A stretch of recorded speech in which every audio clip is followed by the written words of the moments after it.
Peace, peace, peace, family. How you all doing? My name is Keisha, and I am the owner of Ascendant Astrology, and I am your astrology coach. Today, I'm going to be doing my interpretation of Venus in Sagittarius. And if you're wondering why I'm hopping around outside of the fact that I am a double air sign, Gemini and Libra, it makes sense to me. Outside of that, I just wanted to put the Venus signs closest to the ones who are related to specific other Venus signs, and also because of the time that I am recording this, which is November 13th of 2022, we are days away from Venus getting ready to enter Sagittarius. And if you've listened to any of the other videos where I go on my little tangents about the importance of knowing other Venus and Venus through the signs, even if it's not yours, this video is going to help people understand a little bit why, because I'm going to talk about it. And then shortly after, I'm working on the current Venus and Sagittarius energy. And I'm hoping that people listen to the similarities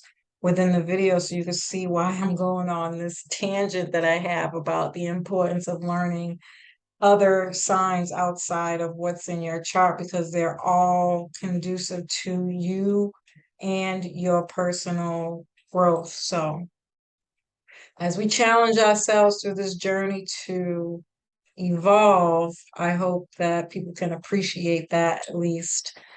So, Venus in Sagittarius. What is Venus? Venus rules the Taurus and Libra, and Taurus and Libra live in the second and seventh house.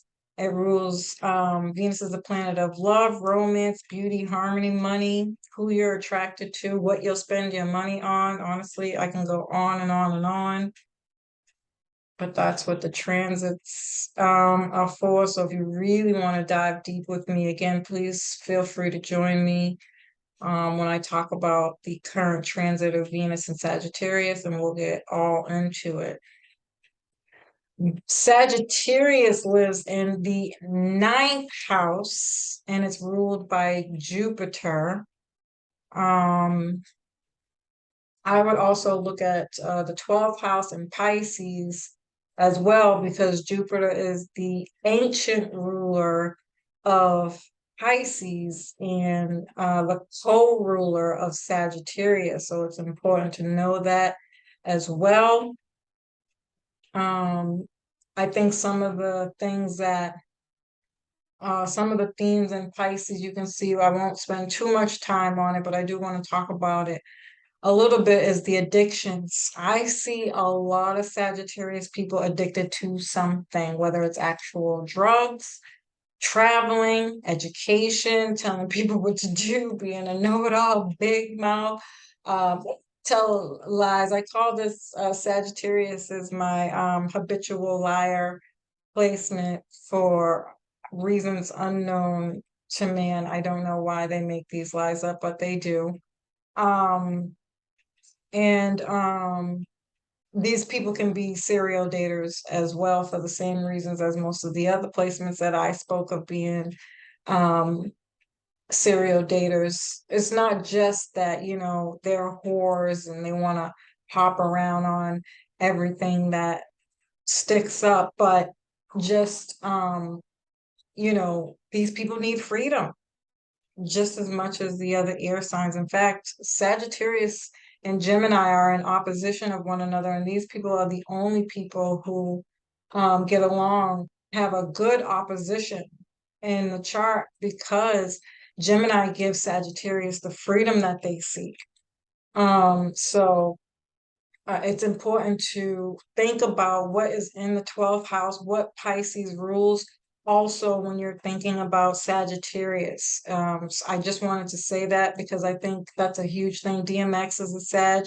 He was addicted to drugs. He has a very, very interesting story that he tells on how he got addicted to drugs, which is really important for Sagittarius people to know and be aware of, because it's easily for them to get caught up in that same cycle.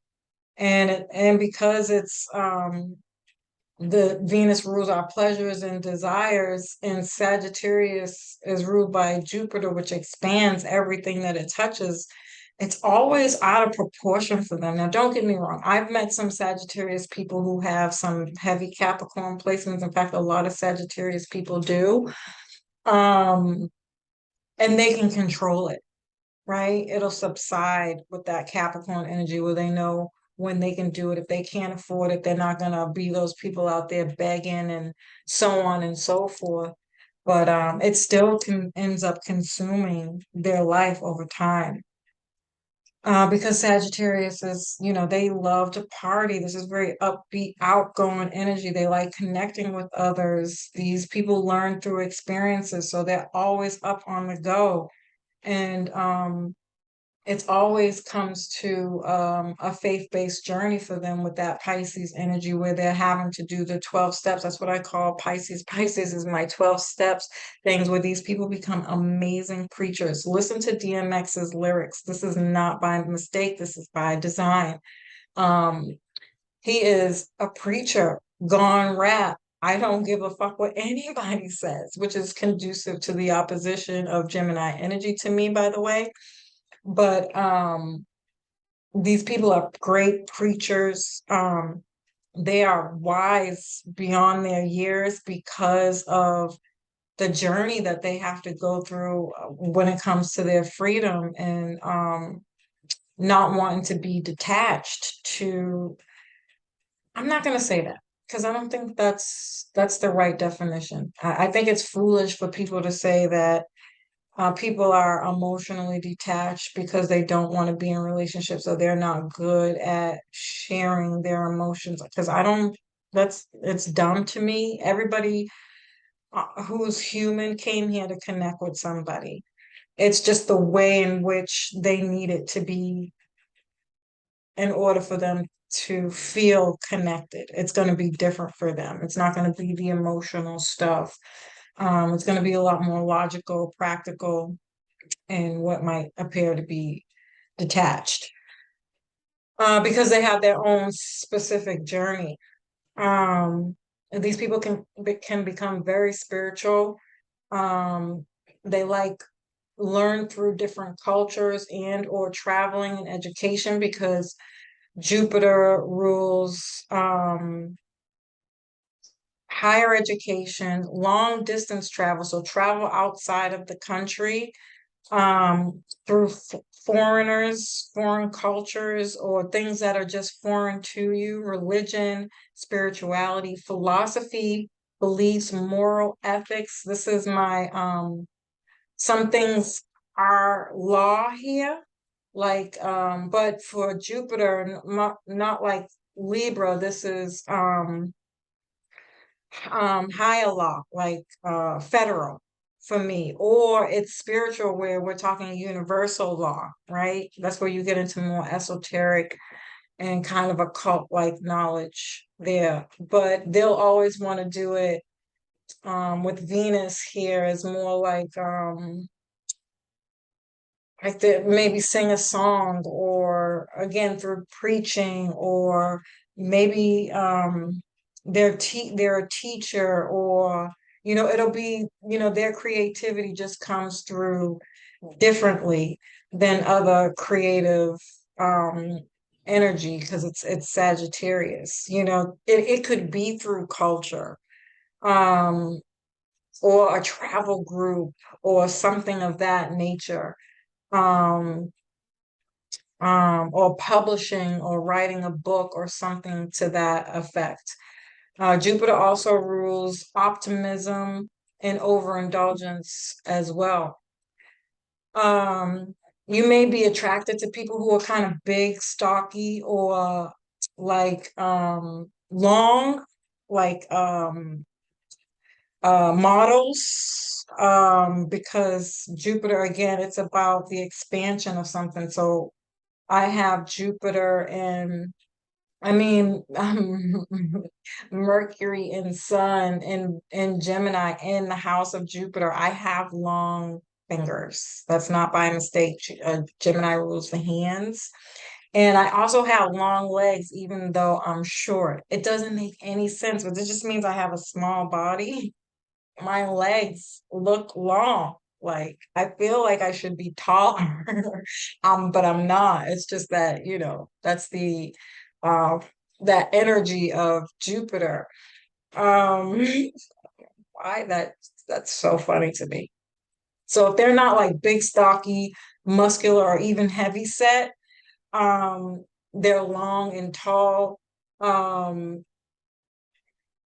you may be interested in people from other cultures and countries, or you like long distance relationships. Yes, the way you learn is through travel experiences and learning. Um, or you are attracted to people who can teach you something or that you can teach through your experiences of traveling and learning. Um, and somebody who's open-minded, they appreciate open-minded people. Um,